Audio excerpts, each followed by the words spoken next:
آج جو اعتراضات کرتے ہیں نا ابو حنیفہ، شافعی، مالک، احمد بن حنبل، چاروں فقہ پہ، ان میں یہ مسئلہ، فلان کتاب میں یہ غلط مسئلہ، آپ کہو میں چھوڑ دیتا ہوں چاروں کو، چلو بھائی چھوڑ دیتا ہوں، آپ کے پاس کوئی قانون مرتب ہے تو بتا دو، اس کو فالو کر لوں گا. تو ان کے پاس بھی کوئی مرتب قانون کوئی ہے ہی نہیں. وہ فوراً جواب میں کہیں گے قانون کیا، ہمارا قانون تو 1400 سال پہلے وجود میں آ گیا تھا، قرآن حدیث. تو ابے اس قرآن و حدیث سے کسی نے مسائل ریٹن فارم میں لکھے تو ہوں گے نا. یہ اب تک امت ایسی بانٹ چلی آ رہی ہے، جو اسلامی حکومتیں، خلافتیں چلی ہیں،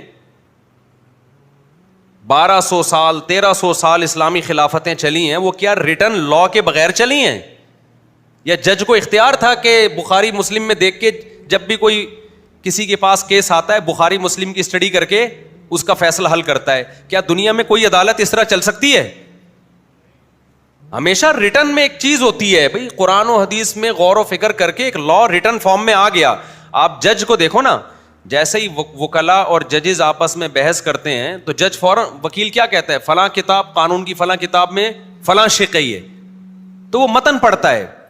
جج کے پاس اتنا ٹائم نہیں ہوتا، نہ سپریم کورٹ کے پاس کہ وہ ہر مسئلے میں نئے سرے سے تحقیقات کر رہے ہوں. تو جب قرآن و سنت دنیا میں آیا، اس کے بعد جب اسلامی حکومتیں پھیلنا شروع ہوئی ہیں، تو اس دور کے فقہاء نے، محدثین نے مل جل کے قرآن اور سنت سے جو مسائل تھے نا، لا، اس کو ریٹن فارم میں لکھ لیا. سمجھتے ہو کہ نہیں سمجھتے؟ عوام کے لیے ایک چیز ریٹن فارم میں آ گئی. اب آپ نے وضو کے مسائل دیکھنے ہیں، اس پہ آپ کو کتابیں ملیں گی. نماز کے مسائل دیکھنے ہیں، اس پہ آپ کو کتابیں ملیں گی. وراثت کے مسائل دیکھنے، اس پہ آپ کو کتابیں ملیں گی. تو یہ چاروں ائمہ نے یہ کام کیا، ان کا قانون مرتب ہو کے ہمارے سامنے آ گیا. ان میں بہت سی چیزوں میں اتفاق ہو گیا، کچھ چیزوں میں اختلاف ہو گیا، لیکن ریٹن میں ایک چیز آ گئی، اور ایسی ریٹن میں آئی ہے کہ صدیوں لوگ اس کو فالو کرتے رہے ہیں، صدیوں تک. اب کیا مسئلہ ہے؟ اب آپ کہہ رہے ہو یہ غلط ہے تو آپ صحیح لے آؤ مارکیٹ. آپ کہہ رہے ہو میں صحیح ہوں، میں قرآن حدیث کی بات کرتا ہوں، تو بھائی آپ جو بات کر رہے ہو وہ الگ ہے، وہ والا کیا کر رہا ہے؟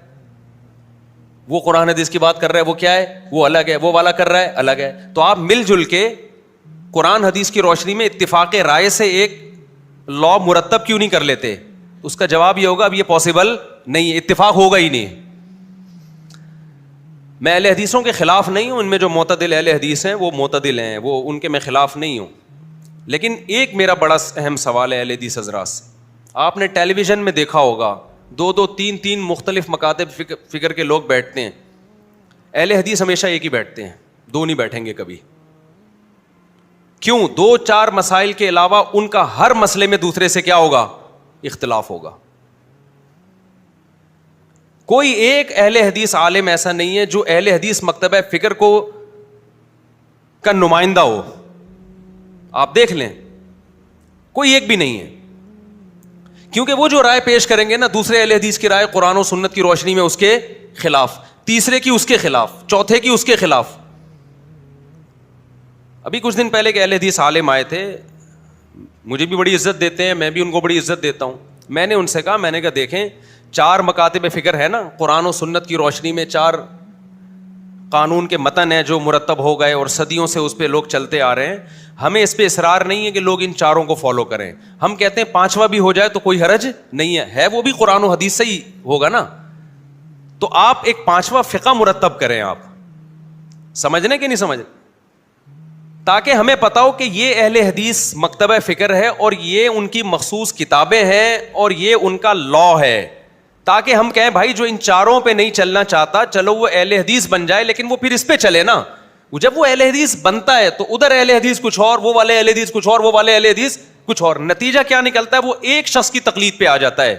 اس سے امت تباہ ہو جائے گی.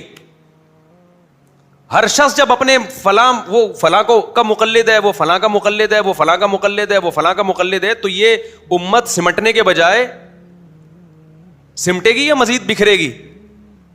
یہ تو سمٹنے کے بجائے مزید بکھرتی چلی جائے گی.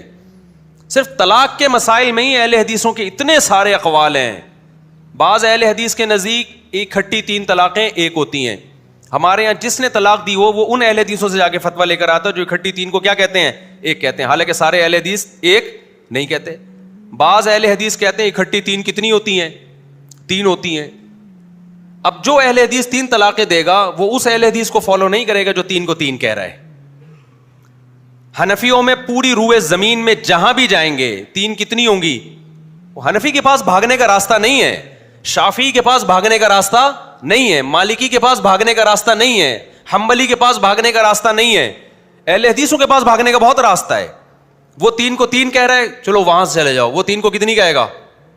بولو, 1 کہے گا. اور اگر آپ یہ چاہتے ہو کہ آپ کی 3 ایک بھی نہ ہو, آپ کو اس پہ افسوس ہو رہا ہے کہ میں نے اکٹھی 3 دی, 1 کیوں ہوئی, وہ 1 بھی نہ ہو, تو اہل حدیثوں میں ایسے لوگ بھی ہیں جو کہیں گے کہ آپ نے چونکہ بیوی سے ہم بستری کرنے کے بعد طلاق دی ہے لہذا 1 بھی نہیں ہوئی ہے کیونکہ یہ ناجائز طلاق ہے.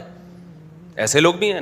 یقین نہ آئے تو میں آپ کو حوالہ دکھا دوں گا, میرے پاس کتاب پڑھی ہوئی ہے, بہت بڑے اہل حدیث کے عالم ہیں. انہوں نے کہا اگر کسی نے بیوی سے دوسری طلاق میں, وہ کہتے ہیں کہ اگر پہلی آپ نے دی اور رجوع نہیں کیا اور اگلے مہینے میں دوسری دے دی تو دوسری نہیں ہوگی, پہلے سے رجوع کرنا پڑے گا پھر دوسری ہوگی. یہ بھی اہل حدیث کا مذہب ہے. اور بعض کہتے ہیں نہیں, اگر پہلی سے رجوع نہیں کیا اگلے طہر میں دوسری دی ہے تو دوسری ہو جائے گی. آپ نے حالت حیض میں طلاق دی, چاروں امام اتفاق کرتے ہیں ہو گئی طلاق. لیکن اہل حدیث میں کچھ کہتے ہیں حالت حیض میں 3 دے دی تو 1 بھی نہیں ہوگی, بعض کہتے ہیں 3 دے دی تو 1 ہوگی. تو 20 اور سب کے قرآن و حدیث کی روشنی میں فتویٰ دے رہے ہیں. سب سمجھ میں آ رہی ہے بات کہ نہیں آ رہی ہے؟ تو یہ لا کیسے چلے گا بھائی, یہ ملک کا قانون کیسے بنے گا؟ تو میں پھر بتا دوں, مجھے اہل حدیثوں سے کوئی نفرت نہیں ہے, دوسروں سے 1000 گنا بہتر ہے. وہ بدعتوں کا ارتکاب نہیں کرتے, عقائد میں صحیح ہوتے ہیں. لیکن آپ اگر ایک چیز کی طرف لوگوں کو دعوت دے رہے ہیں تو آپ کے بڑے بڑے علماء مل کے ایک متن مرتب کریں اور بولیں یہ 5واں فقہ ہے. اگر آپ کہیں ہمارا کوئی فقہ شقہ نہیں, ہم قرآن حدیث کو مانتے ہیں, تو اس کا مطلب بزبان حال آپ یہ کہہ رہے ہو کہ ابو حنیفہ شافعی وہ تورات انجیل کو مانتے تھے, وہ قرآن حدیث کو نہیں مانتے تھے. تو انہوں نے جیسے ایک فقہ مرتب کیا ہے اس پہ لوگ چل رہے ہیں, صدیوں سے چل رہے ہیں. حکومتیں, فقہ حنبلی تو سعودی عرب کا آفیشیل قانون ہے. سعودی عرب نے کیوں ججوں کو اجازت نہیں دیتی کہ قرآن حدیث کی روشنی میں فیصلہ کرو؟ سعودی عرب کو پتا تھا 2 دن بھی کنٹری چل نہیں سکے گا, اس لیے کہ ایک کیس اس عدالت میں جائے گا, جج قرآن حدیث سے غور کرے گا, اجتہاد کرے گا, وہ رزلٹ کچھ اور آئے گا. ادھر عدالت میں جائے گا, اس کا اجتہاد, اور جج اگر دیانتدار نہیں ہے تو وہ جان کر خیانت کرے گا قرآن حدیث میں. وہ والی حدیثیں پیش کرے گا جو اس کے مطلب کی ہیں, جو اس کے اگینسٹ جا رہی ہیں وہ والی نہیں پیش کرے گا. جیسے کہ آج کل مناظروں میں ہوتا ہے, مناظروں میں آپ دیکھو دوسرے کو نیچا دکھانے کے لیے اپنے مطلب کی دلیل تو پیش کی جاتی ہے, سامنے والے کی دلیل کو لوگ پی جاتے ہیں. یہ کام ججز کرنا شروع کر دیں گے. تو دنیا میں کوئی قانون جو لا مرتب نہ ہو, جو باقاعدہ ریٹن فارم میں نہ ہو, جج اس کے پابند نہ ہو, تو وہ لا ریاست میں نہیں چل سکتا, انسانی زندگی میں بھی نہیں چل سکتا. وہ آپ کہہ سکتے ہو صحابہ کے دور میں کیسے چلا, اس وقت اسلام دنیا میں پھیلا نہیں تھا اور تقویٰ بہت زیادہ غالب تھا. ہر صحابی کی کوشش ہوتی تھی حق تک پہنچوں میں, پھر بھی بڑے اختلافات ہوئے ہیں. لیکن ائمہ مجتہدین نے آہستہ آہستہ ان اختلافات کو کیا کر دیا, بحث مباحثہ کر کے سمیٹ کے کم کر دیا. اب اس کم کو مزید نہ پھیلایا جائے, اب اس کو مزید نہ پھیلایا جائے. تو اگر اہل حدیث حضرات یہ کام کرتے ہیں کہ بھئی ایک مرتب فقہ لے آتے ہیں, تو ہم کہیں گے چلو 15ویں صدی میں ایک قانون مرتب ہو رہا ہے, لیکن ہم پھر بھی اس کو ایکسپٹ, ہمارا ظرف اتنا بڑا ہے, ہم پھر بھی کیا کر لیں گے, ہم اس پہ اصرار نہیں کریں گے کہ آپ حنفی یا شافعی بنو. ہم کہیں گے چلو یار کوئی اگر اہل حدیث فقہ کو فالو کرنا چاہتا ہے تو اس کو فالو کر لے, لیکن کوئی مرتب ہے ہی نہیں, ہے ہی نہیں. میں نے ایک اہل حدیث عالم ہیں, بڑے میری دوستی ہے ان سے, میں نے ان سے پوچھا آپ اپنے مدارس میں کیا پڑھاتے ہو جب اسلامی قانون پڑھاتے ہو؟ دیکھو قرآن بھی پڑھا دیا, حدیث بھی پڑھا دی, لیکن جب ایک مرتب قانون آپ پڑھاتے ہو بچوں کو, مسائل سیکھیں وہ, تو کون سی کتاب پڑھاتے ہو آپ؟ انہوں نے کہا قدوری جو فقہ حنفی کی کتاب ہے, اور ہدایہ پڑھاتے ہیں جو فقہ حنفی کی کتاب ہے. میں نے کہا وہ کیوں پڑھا رہے ہو آپ بھائی؟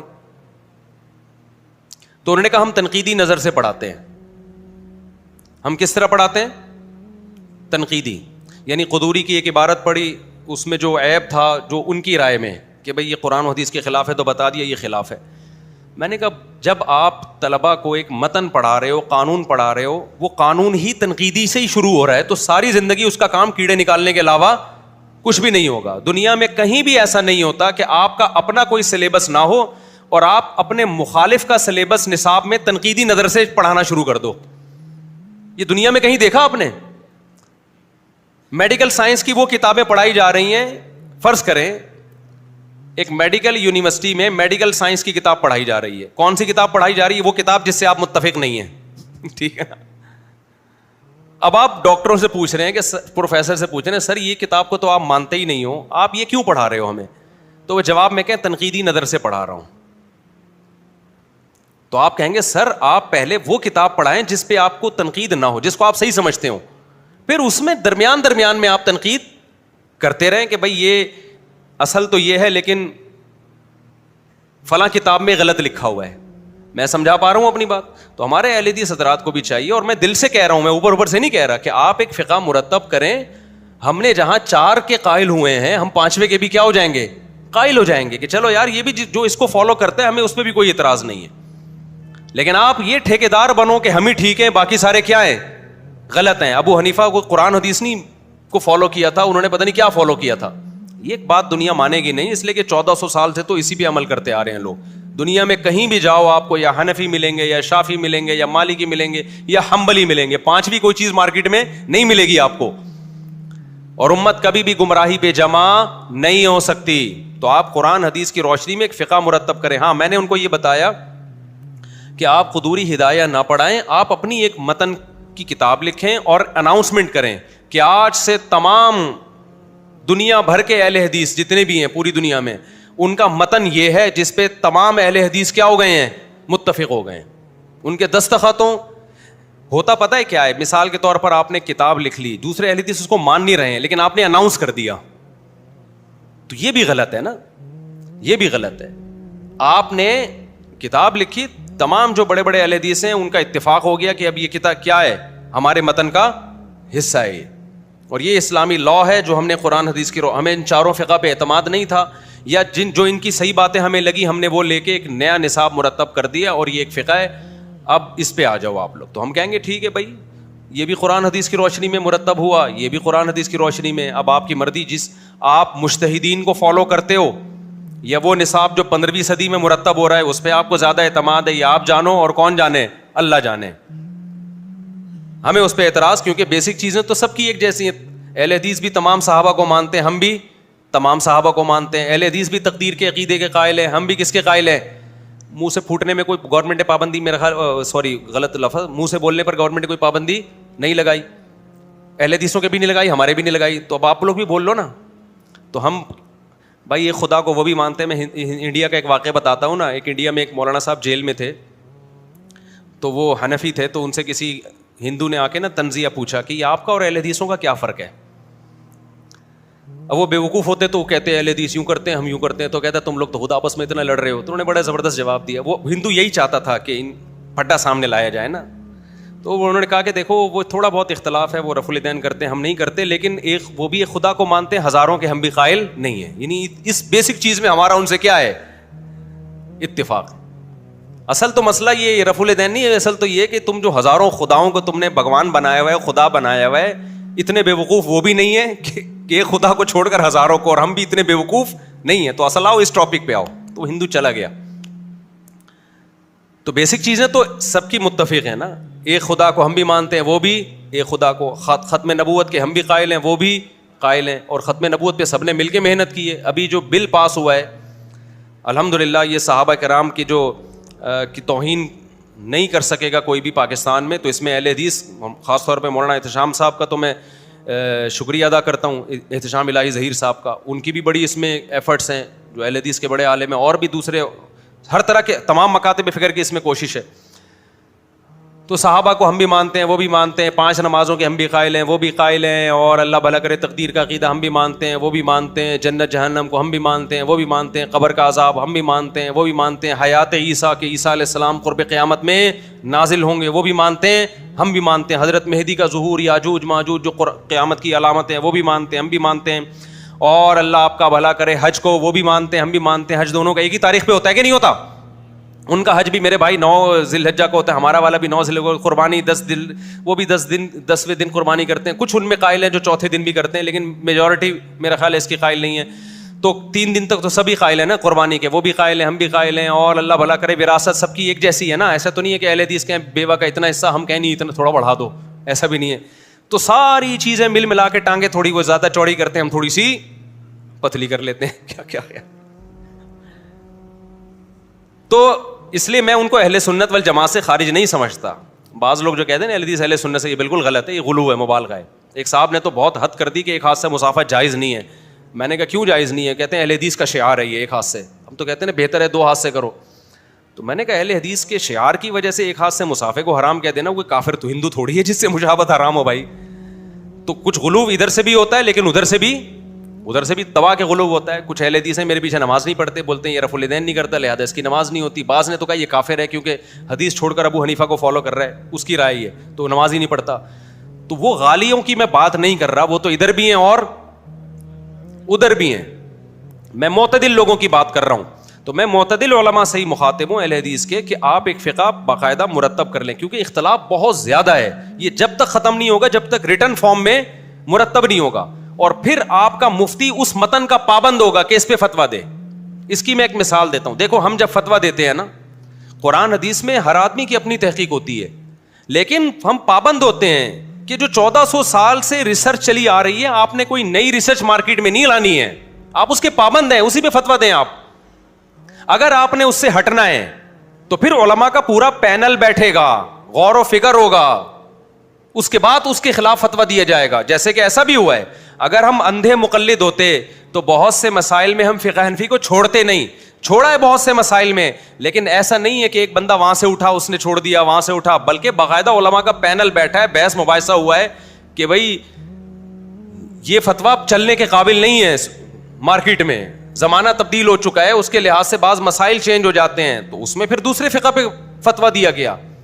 لیکن اہل حدیث حضرات میں مسئلہ یہ ہے کہ ادھر کوئی فتویٰ دے رہا ہے، ادھر کوئی فتویٰ دے رہا ہے، ادھر کوئی فتویٰ دے رہا ہے. عوام دیکھتی ہے کہ اس کو پتہ چلتا ہے کہ وہاں سے فتویٰ آپ کو آپ کی مرضی کا ملے گا، وہ وہاں پہنچ جاتے ہیں. تو اس لیے ایک مرتب فقہ ہونا چاہیے، اور اس میں ایک چیز کا خیال ہونا چاہیے کہ اجماع امت کے خلاف کوئی فتویٰ نہ دیا جائے. جیسے 3 طلاق میں اجماع امت کے خلاف ہے یہ 3 طلاق کو ایک کہنا.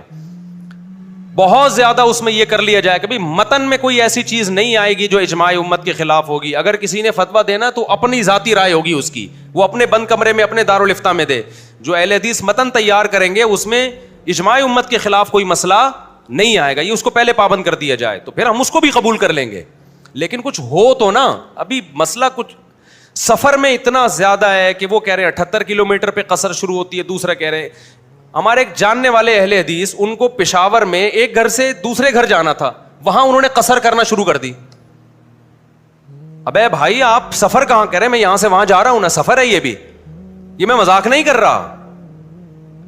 اور 2 نمازیں اکٹھی بھی پڑھنا شروع کر دی وہیں پہ. تو کہاں، یعنی یہ تو امت کیا ہو جائے گی؟ بے لگام اونٹ کی طرح ہو جائے گی، شتر بے مہار کی طرح. وہ کچھ کہہ رہا ہے، وہ کچھ کہہ رہا ہے، وہ کچھ کہہ رہا ہے، وہ کچھ کہہ رہا ہے. تو اس سے کیا ہوگا؟ آہستہ آہستہ لوگ دین سے بیزار ہونا شروع. لوگ کہیں گے کوئی ایک چیز ہے ہی نہیں، ادھر جاؤ کچھ، ادھر جاؤ کچھ، ادھر جاؤ. اور اگر بہت زیادہ براڈ مائنڈڈ بن کے غامدی صاحب کی طرف چلا گیا، دعوت و غامدی صاحب کا بھی یہی ہے، میں جو بیان کرتا ہوں قرآن و حدیث کی روشنی میں. جب ان سے کہا جائے یہ پوری امت گمراہ تھی جو اس کے خلاف چل رہی تھی، وہ کہیں گے میں امت کو فالو نہیں کرنا، میں نے کس کو فالو کرنا ہے؟ قرآن. تو لیبل تو ان کا بھی بڑا اچھا ہے. تو زیادہ جب براڈ مائنڈڈ بنو گے آپ تو پھر آپ کا کل پیپر ہوگا اور آپ آج رمضان کا روزہ چھوڑ رہے ہوگے.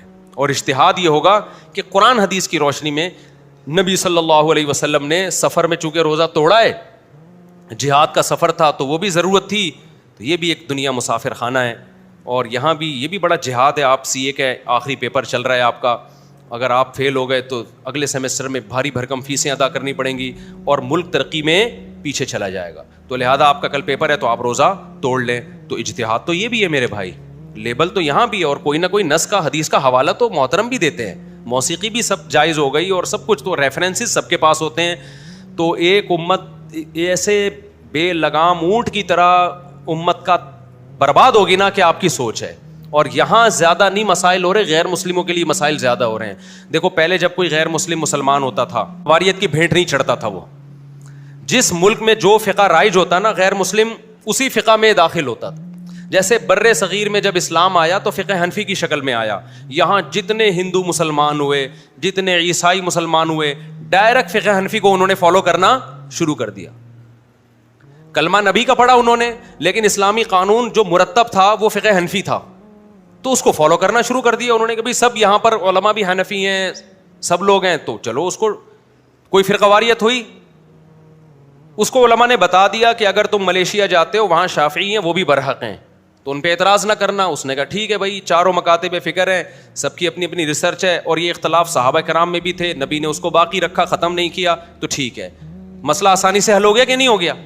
اب جب کوئی غیر مسلم مسلمان ہو رہا ہے نا, اچھا ملیشیا میں کوئی مسلمان ہوا تو وہاں فقہ شافعی ہے, تو ڈائریکٹ کیا ہوا, وہ شافعی فقہ کو فالو, اسی طرح نماز پڑھنا شروع کر دی اس نے. وہ علماء سے مسئلہ پوچھتا, علماء اسی کے مطابق بتا دیتے. یہاں والوں سے پوچھتا تو کہتے وہ بھی ٹھیک ہے بھائی. اب مسئلہ کیا ہے کہ اب کوئی غیر مسلم مسلمان ہوتا ہے نا, وہ ایسا بوکھلا جاتا ہے کہ اس کی کھوپڑی گھوم جاتی ہے طبیعت سے. وہ جس کنٹری میں مسلمان ہوا, اب وہاں اس کو بتایا جاتا ہے کہ آپ نے کسی مخصوص فقہ کو فالو نہیں کرنا, آپ نے صرف قرآن و حدیث کو فالو کرنا ہے. وہ غامدی کو سنتا ہے, غامدی صاحب کی قرآن و حدیث کی تشریح الگ ہے, وہ سنتا ہے جناب, اور ہمارے جو یہاں کے لوکل ہیں محققین ان کو سنتا ہے, ان کی تحقیق بولو الگ ہے. وہ تیسرے اسکالر کو سنتا ہے, اس کی تحقیق الگ, چوتھے اسکالر کو سنتا ہے, اس کی تحقیق الگ. تو پھر جب وہ اسلامی لا کی طرف آتا ہے, اسلامی لا کی طرف آتا ہے نا کہ ماضی میں کس لا کو فالو کرتے رہے ہیں, تو اس کو 4 ہی لا ملتے ہیں, حنفی, شافعی, مالکی, حنبلی, جو یونیورسٹی میں پڑھائے جاتے رہے. اس کے خلاف وہ 20 تقریریں یوٹیوب پہ پڑی ہوئی ہیں. تو پاگل ہوگا کہ نہیں ہوگا وہ؟ ایک مولانا سے کسی نے پوچھا ساؤتھ افریقہ میں کہ یہاں جب غیر مسلم مسلمان ہوتا ہے, انٹرنیٹ پہ یہ فتویٰ پڑا ہوا ہے, افریقہ میں, ساؤتھ افریقہ نہیں افریقہ میں, تو اس نے کہا یہاں سارے مالکی فقہ کو فالو کرتے ہیں.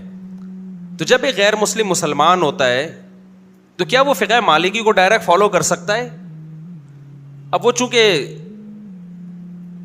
وہی اس ٹائپ کے مولانا تھے جو متجدد ٹائپ کے, انہوں نے کہا نہیں, اس پر لازم ہے کہ وہ قرآن حدیث سے تحقیق کرے کہ کس کا مسئلہ ٹھیک ہے, کس کا مسئلہ غلط ہے. میں نے کہا انہوں نے نا اس کی الجھن ختم کرنے کے بجائے کیا کر دی ہے, پہلے وہ یہ مہینوں تحقیق کرتا رہا کہ اسلام برحق ہے یا نہیں, اب رفع الیدین کے بھی مسئلے وہ پوری تحقیق پڑھے گا پہلے, پھر جن علماء نے رفع الیدین کے مسائل کا جواب دیا وہ بھی پڑھے گا, پھر امام کے پیچھے فاتحہ والا, پھر امام کے پیچھے آمین والا, زور سے آمین, آہستہ آمین, پھر رکوع میں رفع الیدین ہے یا نہیں ہے, ایک نماز, پھر آگے روزے ہیں. یہ تو چھوٹے چھوٹے مسائل ہیں, اور بڑے بڑے مسائل میں تقدیر کا عقیدہ ہے. ایسے اسکالرز ہیں جو تقدیر کے منکر ہیں, تو وہ تو آپ سیدھا سیدھا کہہ دیتے بھائی امت گمراہی پہ جمع نہیں ہو سکتی. جو چاروں فقہ صدیوں سے چلے آ رہے ہیں, اہل سنت والجماعت انہی کو فالو کرتی آ رہی ہے. آپ جس ملک میں پیدا ہوئے یا جس ملک میں آپ اسلام لا رہے ہیں, وہاں چونکہ سارے علماء فقہ مالکیہ کو فالو کر رہے ہیں, تو ان علماء میں جو برحق ہیں آپ ان کو فالو کریں. یہ آسان جواب تھا, آپ نے اس کو الجھن ختم کرنے کے بجائے کس میں ڈال دیا, مزید الجھن میں ڈال دیا.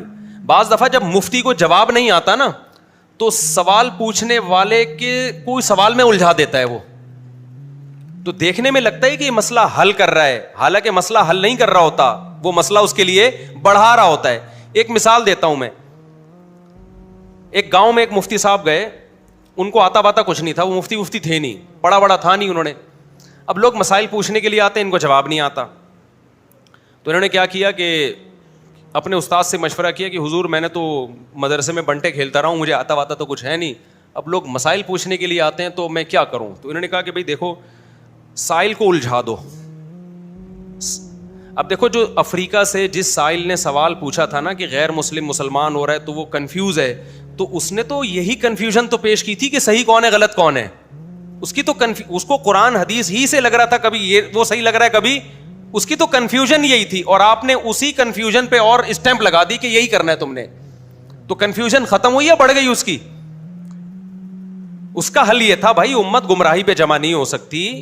یہ چاروں اہل سنت والجماعت کے مکاتب فکر ہیں, اور یہ چاروں مجتہدین ایسے ہیں, ابو حنیفہ, مالک, شافعی, احمد, حنبل, ان کو پوری امت مانتی ہے, مخالف بھی ان کو مانتا ہے, اور ان کا فقہ حکومتوں میں چلا ہے, ہزار سال حکومتوں کا لا رہا ہی ہے. تو امت اتنی بڑی گمراہی پہ جمع نہیں ہو سکتی.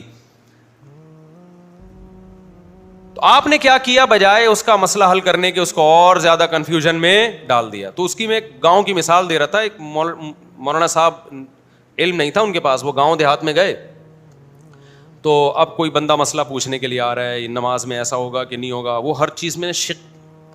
ایک بندہ آیا کہ چوہا گر گیا کنویں میں, کتنے ڈول پانی کے نکالنے ہیں. تو انہوں نے کہا جی اس کی پہلے تحقیق کرو کہ گر کے مرا ہے یا مر کے گرا ہے. ہر ایک کا حکم کیا ہے؟ جدا جدا. جب تک یہ تحقیق نہیں ہوگی تو مسئلہ حل نہیں ہوگا. اب وہ بیچارہ کہاں سے تحقیق کرے گا؟ مر کے گرہ کے گر کے مرا. تو اس کی کنفیوژن ختم ہونے کے بجائے بڑھ گئی کہ نہیں بڑھ گئی؟ آپ اس کو بتا دیتے مر کے گراؤ یا گر کے مراؤ. میرے بھائی گر کے مراؤ تو اول تو کوئی حکم میں فرق نہیں, لیکن فرق ہوتا بھی. احتیاطاً اتنے ڈول نکال دو. ہمارے پاس جب مسائل آتے ہیں نا, لوگ سوال پوچھتے ہیں, بہت ساری شقیں ایسی ہوتی ہیں جو قابل تنقیح ہوتی ہیں. تنقیح کا مطلب اس کو سمجھنا ہوتا ہے. تو میں نے جو میرے ماتحتی میں کام کر رہے ہیں ان کو میں نے کہا ہوا ہے کہ کبھی بھی ایسا نہ کرو کہ سوال پہ سوال لکھ کے بھیج دو مستفتی کو. سوال پہ کیا لکھ کے بھیج دو کہ آپ نے یہ سوال پوچھا ہے لیکن اس پہ چند سوالات اٹھتے ہیں, یہ سوال کا وہ, اور مصیبت میں پھنس جاتا ہے. میں نے کہا سیدھا سیدھا, تبھی میں جو بھی سوال جمع کرتا ہوں فون نمبر ڈلواتا ہوں اس میں. میں نے کہا سیدھا سیدھا آپ نے فون کر کے اس سے جو چیزیں آسانی سے جواب دے سکتا ہے لکھ لو, جن کا جواب آسانی سے نہیں دے سکتا وہ اس کے بس میں ہی نہیں ہے, بعض چیزیں نہیں پتہ ہوتی تو ان کے بارے میں لکھ دو, اس کا مستفتی کو جواب معلوم نہیں ہے. اور اس کو ٹو دا پوائنٹ بات کرو اس کے سامنے, شقوں میں نہ ڈالو اس کو. کچھ چیزیں تجربوں سے سیکھتا ہے نا انسان, وہ پڑھ کے اور بوکھلا جاتا ہے یار یہ تو. اب مثال کے طور پر جبری طلاق کا ایک مسئلہ کچھ دن پہلے آیا, تو ہمارے جو شاگرد ہیں نا اس نے جواب لکھا کہ اگر بہت زیادہ دباؤ تھا, جبری طلاق زبان سے دی جائے تو باہر صورت ہو جاتی ہے, ریٹن دی جائے تو جبری طلاق نہیں ہوتی, لیکن جبر کی کچھ کنڈیشن ہوتی ہیں. اگر بہت زیادہ دباؤ تھا تو طلاق ہو گئی ہے, بہت زیادہ دباؤ نہیں تھا تو طلاق نہیں ہوئی. میں نے کہا اس کے پاس کوئی ترازو رکھا ہوا ہے جس میں وہ دباؤ کو ناپے گا بیٹھ کے, اتنے کلو دباؤ تھا تو ہو گئی ہے, اتنے کلو دباؤ نہیں تھا تو نہیں ہوئی ہے. بعض دفعہ یہ جواب لکھ دیا جاتا ہے کہ اگر یہ ڈر تھا تو ہو گئی, اگر مگر کر کے نا. میں نے کہا بھائی آپ اس کو فون کرو, کراس کوشچن کرو اس سے کہ آپ کو کیا خطرات لاحق تھے اگر آپ ریٹرن طلاق پہ سائن نہیں کرتے. آپ اس کو یہ نہ بتاؤ کہ ہم جواب لکھنے کے لیے پوچھ رہے ہیں, آپ اس کو بلا لو یہاں پہ, اس سے پوچھو. اگر آپ کو لگے یہ جھوٹ بول رہا ہے اس کی بیوی کو بھی بلواؤ, تاکہ اگر جھوٹ بول رہا ہے وہیں پکڑ لے اس کو. بسا اوقات ہم یہاں فیملی کو بلاتے ہیں طلاق کے مسائل میں, اس سے پوری تحقیق کرتے ہیں, اس سے اندازہ لگاتے ہیں کہ اس کو دباؤ تھا یا نہیں تھا تو کتنا تھا.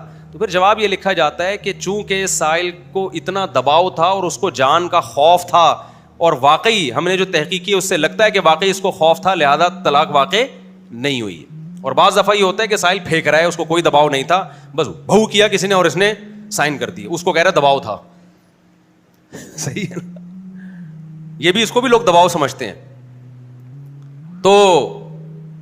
تو یہ جو ہے نا, تو اب آپ کیا کر رہے ہیں کہ یہ جو مبہم بات کر رہے ہیں بھائی قرآن حدیث پہ آ جاؤ. قرآن حدیث پہ تو ابو حنیفہ بھی آئے ہوئے ہیں, شافعی بھی آئے ہوئے ہیں, سب کے دعوے ہیں قرآن حدیث پہ آنے کا. تو آپ کوئی نئی چیز لے کر آ رہے ہو کہ کوئی نیا قرآن کوئی نئی حدیث لے کر آ رہے ہو, تو سب کو قرآن حدیثی پہ آنا ہے, لیکن ایک مرتب فقہ ہونا چاہیے. جب تک وہ ریٹن میں نہیں ہوگا اور اس پہ آپ لوگوں کا اتفاق نہیں ہوگا, اس وقت تک اس کو لا نہیں مانا جا سکتا, قانون نہیں مانا, لوگوں کو حکم نہیں دیا جا سکتا کہ اس کو فالو کرو آپ, ورنہ اکائیاں آنا شروع ہوں گی, ایک اکائی وہاں سے, ایک وہاں سے, ایک وہاں سے, ایک وہاں سے.